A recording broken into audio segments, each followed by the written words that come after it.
What's going on, everybody? It's been a long time. It's been probably longer than it should have been. Super Bowl was last night. Didn't work out in our favor. Obviously, we are a Kansas City group. Um, it is what it is. Not much you can really do. You can make up excuses if you want, but either way, our team just didn't show up to play like they should have. At the end of the day, it just didn't do enough to get it done. So we got to move on. Let's do our own thing. We'll come back next year and let's see how it goes. But anyway, for today, we are doing the Topps Chrome Silver, or I'm sorry, not Silver, Sapphire update. I love the look of the Sapphire cards. So I went ahead and I got a bunch of these boxes. We're going to be opening up a ton throughout the course of this month. Also, something else we did purchase some cards. They're going to be coming in the mail throughout the month, and we're going to pop them open. We're going to take a look and see how they are. What I would like to do is send some of these cards out to get them graded, and then see how we did. See if we made a good investment opportunity out of these. So let's start with that. I went ahead and I popped it open. I haven't looked at the card in this one. I went ahead and I just cut it open so that it could reduce the amount of time it takes for me to open everything here. So this one, Vladimir Guerrero Jr. This guy's an absolute stud. Let's see if I can get this to focus very well. So Gold Label. I did choose the Gold Label rookie card version of him. Gold Label I think gets a bad rap. Gold Label tends to not be the kind of the cream of the crop when it comes to popularity. And that's just because sometimes they've got cards that are defective. You'll see a lot of manufacturer defects that come with the Gold Label series, unfortunately. So a lot of people kind of steer away from it. That's why I didn't go around opening a lot of packs. But I will say this, if I can find a good card of a good player I really like, I love the look of these Gold Label cards as long as they are, I don't want to say pristine, but as long as they're like near mint. If a near mint card I think looks fantastic, and when it comes to your own personal collection, it's not just about the overall value. Yeah, the value's nice, but you also want a card that actually looks good. You want something that you can be proud of. It's like, dude, look at that. That's what I like about Gold Label. I do think that it provides that really classy look to it at a price that is much less than, let's say, Transcendent or a lot of those other big name Topps boxes you're going to be getting. I mean, honestly, some of these Sapphires can get up there quite a bit. We'll get to this one here in a second. But I do want to take a look at this Gold Label and see if we have any kind of manufacturer defects. Let's take it out of the bag here. You know what? Might have to we'll leave the bag on for right now. You guys don't need to watch me struggle for the next 2 or 3 minutes trying to get this bag off. Let's see. I don't see any markings on this. It looks pretty nice. And when you send these in to get graded, when it comes to the on the Gold Label series, by the way, this is out of 75. I'm having a hard time getting it to focus here, but this is number 4 out of 75.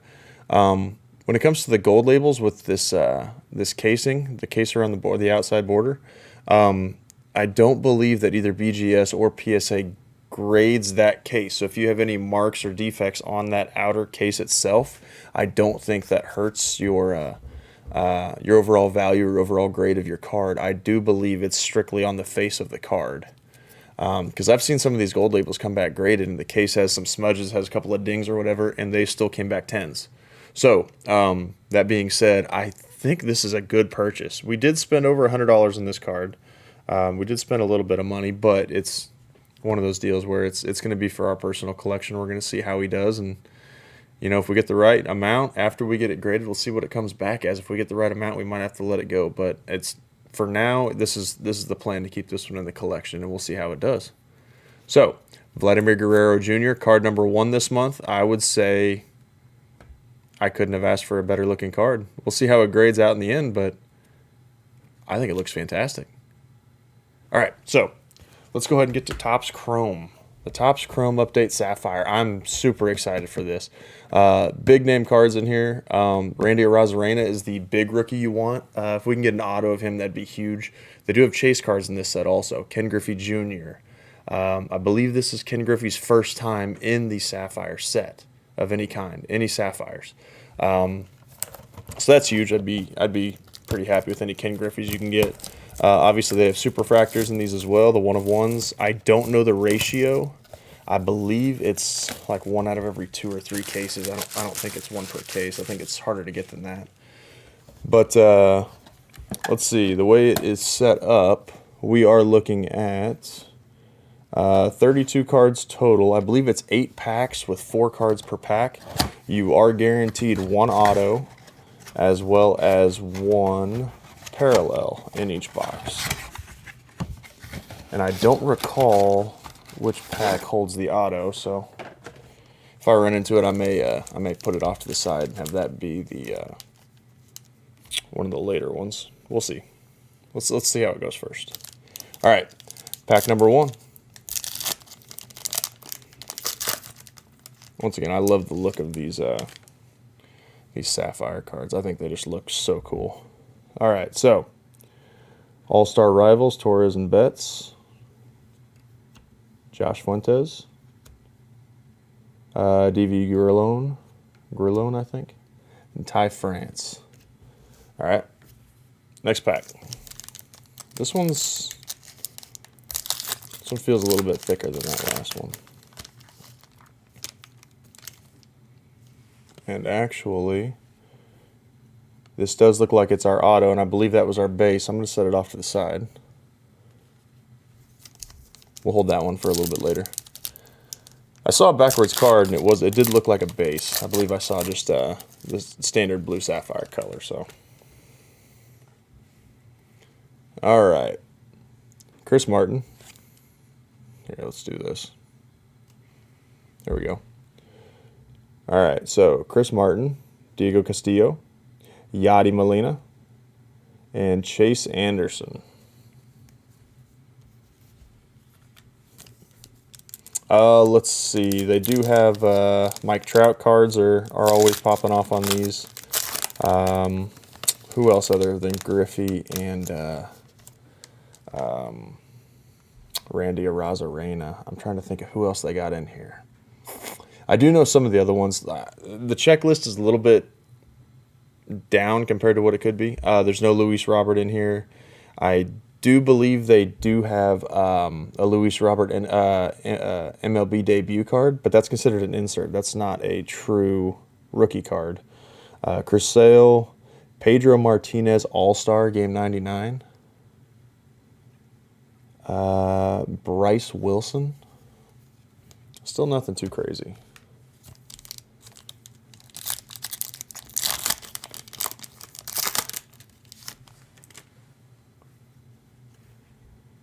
Looks like we still haven't gotten our parallel yet. Steve Cishek, sorry. Nolan Arenado. There's a Mike Trout. I love the look of these Sapphires so much. That Mike Trout. If I remember right, this card's been selling for $40, $50. I mean, it's a decent hit. Or at least it was when it first came out. This set's been out for about a week and a half, so it may have gone down a little bit since then. But the Mike Trouts that I saw were selling for about $40 or $50. And Jose Martinez, I started to get really excited. I was looking back at the camera, and I saw a Tampa Bay Devil Ray, and I started getting excited for Randy Arozarena, and I looked down, and I'm not going to lie, I got a little disappointed there. The wrong Ray. All right. Let's see. Matt Davidson, Nick Deeney, Cody Stashik, and it looks like Kiri Mella. Still nothing too crazy. You know what? I am going to take this Mike Trout. I'm going to put that in a sleeve real fast. Again, we still have our auto up here. We still haven't run into our parallel yet. You are guaranteed 1 parallel and 1 auto in every box, so we still have a parallel coming. Again, we're going to be doing this. We're going to do this a few times this month. I've got a few cards that are coming in the mail we'll review, and I've got a decent number of these boxes that I'd love to open up and see how we do. Adam Pluko, Asdrubal Cabrera, Mike King, and Brad Miller.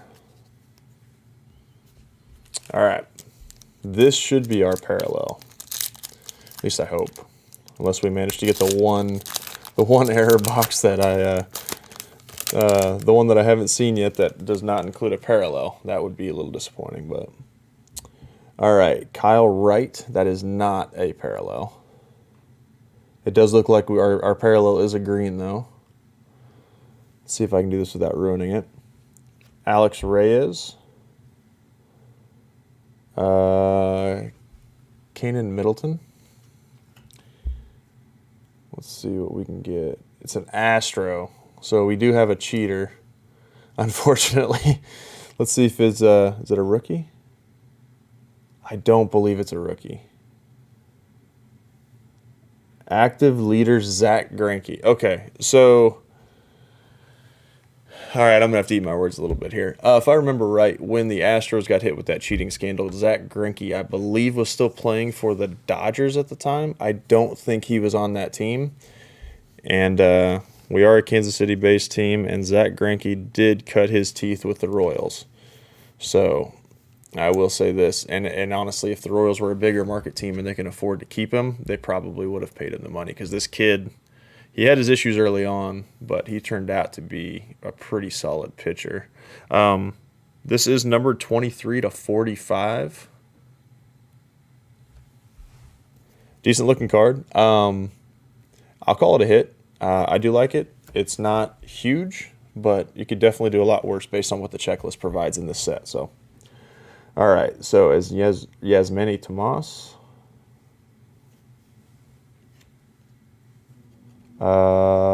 Taijuan Walker. Kyle Ryan. And let's see what this auto is. What team do we got? Elvis Andrus, Texas Rangers. So we did not get a rookie auto, but Elvis Andrus is still a... Wow, that auto... It's a pretty rough looking auto. I don't think I'm going to be getting this one graded. Ooh. Sorry. Got distracted by the chicken scratch. But great player. He's been around for a long time. Big name. He is a vet that I do like. Like I said, this checklist does have a lot of names that leave a lot to be desired. Elvis Andrus is not too bad. Overall, Zach Greinke, Mike Trout, and the Zach Greinke 23/45, Mike Trout, and the Elvis Andrus auto. That's not bad. That's not bad at all. We definitely could have done worse than that. I don't think there's anybody else really of note. I don't think we got any big name rookies that I missed at all. I don't even recall. Did I get any other rookies? I did. Mike King. I'll put him in. That's the one crazy thing when it comes to baseball. It's not like football and basketball where you kind of know who the big name heavy hitter players are going to be. Baseball, there's so many rookie cards that anybody can just all of a sudden pop off and their card just skyrockets in terms of value. Yadi Molina, he's on the tail end of his career. He's going to be retiring soon. Looks like that's it. I think that King card was the last card that I probably needed to mention in there, just because it's a rookie Sapphire card. That is a true rookie, by the way. It's not a debut card. So Mike King with the New York Yankees, and he is a Yankee, and Yankees tend to hold their value pretty well. So not bad. I could do a lot better. I think there's a lot more that you can get out of these boxes in terms of value, but I have seen some boxes. Got a bunch of stuff on here now after that, but I've seen some boxes that are pretty rough. So for a first box of the month, that's not too bad. I'll take that. I will say this: very, very pleased with this Yachty card. I don't think this Yachty card could have come in better condition. It was listed as brand new, and I do believe it came as such. I don't see any marks on this at all.